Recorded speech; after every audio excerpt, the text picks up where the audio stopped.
Olá, eu sou a Thelma e hoje é dia de vlog aqui no canal. Vlog para desmascarar mistérios, para investigar, para a gente viajar dentro de romances históricos. Sim, alguns deles estão aqui. E o que tem por trás dessas histórias? Muita pesquisa? Sim, senão não dá para fazer. Mas é só pesquisa? Essa é a pergunta. Mas antes de encontrarmos algumas respostas, eu queria convidá-las a se inscreverem aqui no canal, curtirem esse vídeo, me seguirem lá no Instagram, tá rolando um monte de lives lá. Volta na segunda-feira às 8. Eu falei que era às 7, mas é às 8. Então me segue lá no Instagram, que tá bacana também essas histórias. Sim, o que há por trás delas? Né? Quando a gente fala de romance histórico, a gente tá falando do passado, tá falando de locais diferentes, fatos que de fato aconteceram, em sua grande maioria. Né? Acho que um grande exemplo é o Ken Follett. Ele, por exemplo, aqui é Segunda Guerra Mundial. Então ele vai, pesquisa a Segunda Guerra Mundial e ele tem esse lado de pesquisa, ele tem muita gente que ajuda nessa questão e mergulha fundo, né? E aí ele escreve um romance, uma ficção, e encaixa no fato histórico. E tá tudo certo. Bem, não exatamente. Eu acho que esse é o grande lance, né? Como você vai encaixar a sua ficção num romance histórico, né? Em dados que de fato aconteceram. A gente tem um outro exemplo aqui, o John Boyne, por exemplo. Aqui no Palácio de Inverno, ele também vai viajar lá para o passado, para fatos que realmente aconteceram. Assim como a Nermin Besmen com o Kurtzeit Shura. Sim, é a história do avô dela. Você pode estar pensando isso, você está certo, mas ela precisou fazer muita pesquisa para escrever essa história, porque ela não sabia o que tinha acontecido, ela não sabia que o avô tinha tido uma namorada russa, tinha passado o maior perrengue lá durante a Revolução Bolchevique, e ela precisa investigar tudo isso. Então, pesquisa parece ser um ponto importante quando a gente está falando de romances históricos, concordo plenamente. Mas a gente vai ter que se atentar a alguns outros pontos. Um deles é a verossimilhança. Sim, a gente precisa que a ficção seja uma ficção verossímil, que ela possa ter acontecido naquele momento da história, né? E o Ken Follett pensa muito sobre isso. Ele até discute na trilogia O Século como ele encaixava os personagens fictícios dentro da história que realmente aconteceu durante o século XX, durante as guerras e tal e coisa. Eu tô derretendo, né? Não sei se vocês perceberam, mas deu agora um calor aqui. Beleza, é o vlog tá quente.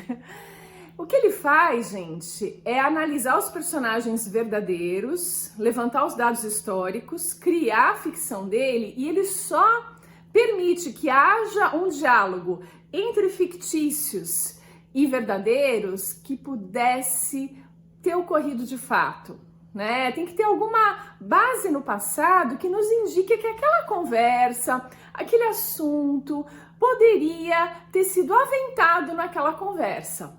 Então ele toma muito cuidado quando os personagens fictícios se cruzam com os verdadeiros, né? Da mesma forma, ele se atenta aos fatos que aconteceram. Eles têm que ser narrados de forma fidedigna, né? Tem que ter uma verossimilhança, senão quebra o romance, quebra a magia dessa ficção, né? Da mesma forma, a Nermin Besmen, eu acho que aqui também é um exemplo interessante. Ela foi descobrindo o passado do avô dela, ela não conhecia e foi de uma forma um tanto mágica. Ela teve que reconstituir essa história. Ela não conheceu o avô em pessoa, ela teve que fazer muita pesquisa, reconstituir a história e montar o romance dela, que é uma ficção. baseada em fatos reais. Então, para que isso tenha realmente significado, que faça o leitor ficar preso a essa história, e fica mesmo, ela teve que se atentar aí à verossimilhança, se atentar aos fatos históricos. Aqui tem uma porrada de fatos históricos lá da Revolução Bolchevique, a queda do último czar, a história tanto ali da Rússia, mas como da Turquia também, recebendo um monte de refugiados. É muito bacana. Outro ponto importante é a coesão. Ela precisa ter uma história coerente, né? Encaixar toda a pesquisa dela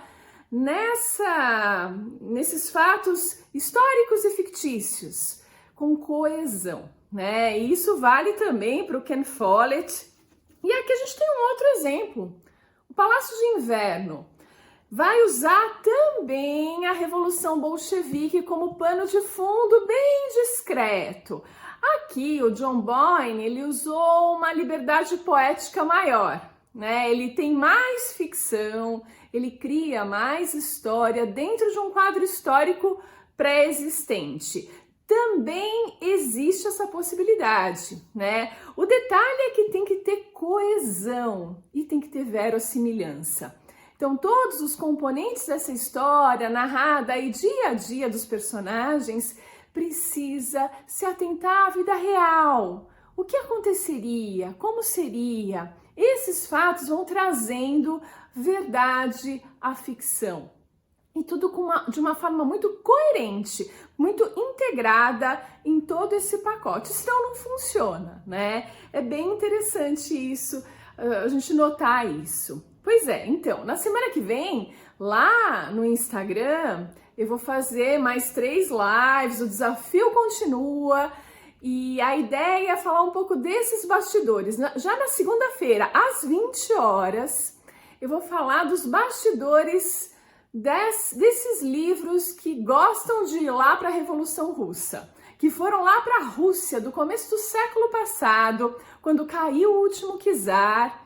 E aí criaram suas ficções ou retrataram histórias verdadeiras, enfim, saber um pouquinho do que aconteceu naquele momento assim de ebulição terrível, né? Uma erupção vulcânica ali para os russos, ainda mais para os últimos czares ali, né? Para a família do último czar, enfim. Segunda-feira a gente tem um encontro lá no Instagram ao vivo, numa live às 8 da noite. Eu espero vocês lá e a gente se vê no próximo vídeo.